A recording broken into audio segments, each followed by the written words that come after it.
Muraho neza mwese, ndabakiriye kuri uyu muyoboro cyangwa se kuri iyi channel yacu. Uyu munsi tugiye kugana ku kintu gikora ku mutima wa buri muntu. Ni iki? Urukundo. Ariko ikibazo ni iki? Tugiye kwifashisha ibi bibazo kugira ngo tuze kubisubiza muri iki kiganiro. Ese wowe usobanura urukundo nyakuri gute? Ni gute umuntu amenya ko akundwa by'ukuri cyangwa ari urukundo rw'inyungu? Niba uri hano bwa mbere, ndagusaba gukanda subscribe, kuko hano tuvuga ku bintu bifasha umutima, ubuzima n'imibanire.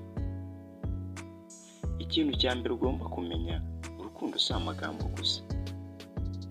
Muri iki gihe, abantu benshi bibwira yuko urukundo ari amagambo meza gusa. Ndagukunda, uri byose kuri njye, sinzabaho udahari.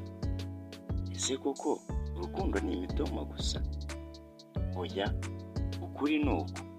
Urukundo nyakuri rugaragarira mu bikorwa, si amagambo gusa. Umuntu ugukunda by'ukuri akwitaho no mu bihe bikomeye. Arakumva, nta gucira urubanza. Arakubaha n'iyo atabyemera byose. Ntakwitaho gusa iyo ukeneye ikintu, ahubwo aguha keya zihoraho. Icyo ni ikintu cya mbere ugomba kumenya ku cy'urukundo ari cyo. Ikintu cya kabiri ugomba kumenya, urukundo rushobora kuba rufite inyungu. Yego, urukundo rushobora kuba rufite inyungu. Yego cyangwa oya? Igisubizo gishobora kuba yego. Ubundi bavuga yuko urukundo rutarora, ariko hari urukundo ruba rushingiye ku nyungu. Urugero, umuntu ashobora kugukunda kubera ko ufite amafaranga, kandi ntabwo byoroshye kwemeza yuko urwo rukundo rushobora kutaramba. Hari igihe umuntu aza gukurikiyeho amafaranga, bikarangira gukunze n'ibyawe byose. Ikindi kandi, ko niba urukundo rutareba, ntabwo urukundo rwakarebye ubwiza.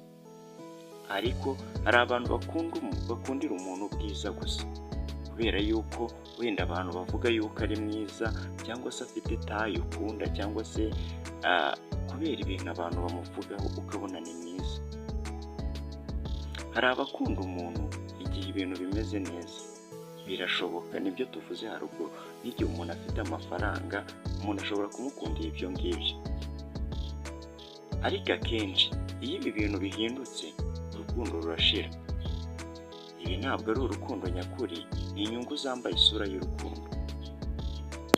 Inama, nukunda umuntu kubera ko afite amafaranga, ntabwo ruzaba ari urukundo nyakuri. Nukundira umuntu ko afite ubwiza, hari igihe ibimugera byiza bizabura. Urukundo ruzaba rurangiye. Ikintu cya gatatu ni ibimenyetso by'urukundo nyakuri.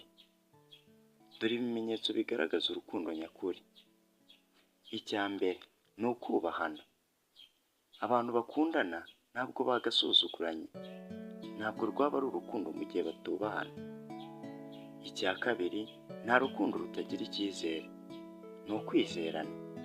Icya gatatu, ni ukwiyakira uko uri. Ntuzigere ugerageza guhindura personification yawe. Personality zawe ntuzigere ugerageza kuzihindura, wigire uwo utari we. Iyakira uko uri. Hari ubigukundira. Uwo nguwo muri kumwe natabigukundira, hari abandi bazabigukundira. Ikintu cya kane ni ibintu byose, ni ukwihangana. Si ibintu byose bizagenda neza buri gihe. Icya gatanu ni ukuganira no kumva undi. Urukundo rutagira itumanaho rurapfa. Ikintu cya kane cy'ingenzi, ikosa abantu bakora mu rukundo.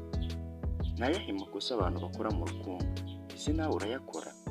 Uraza kubitubwira muri comment niba wajya kuyakora, kandi ubizibukiye. Abantu benshi rero bakunda gukora aya makosa. Ushobora gukunda cyane utabanje kureba, utabanje gusesengura ngo umenye umuntu ukunze uwo ari we. Ikindi, ushobora kwiyemeza umuntu, gukunda umuntu, ukaba wakwiyemeza gukunda umuntu utazi neza. Icya gatatu ni ukwemera byose kugira ngo bakundwe. Ikintu cyose usabwe ukacyemera kugira ngo ukundwe, ayo ni amakosa. Ariko ugomba kumenya yuko urukundo nyakuri rukeneye ibi ngibi: igihe no kumenyana, ndetse no kumenya umutima w'undi muntu, mbese uwo ushaka gukunda.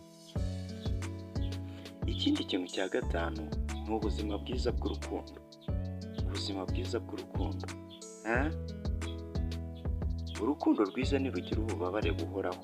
Iyo urukundo rukubabaza igihe cyose, rugaragaza ko hari ikibazo cyangwa ko rutari urukundo rwubaka. Urukundo nyakuri ruba isoko y'amahoro, si isoko y'amarira.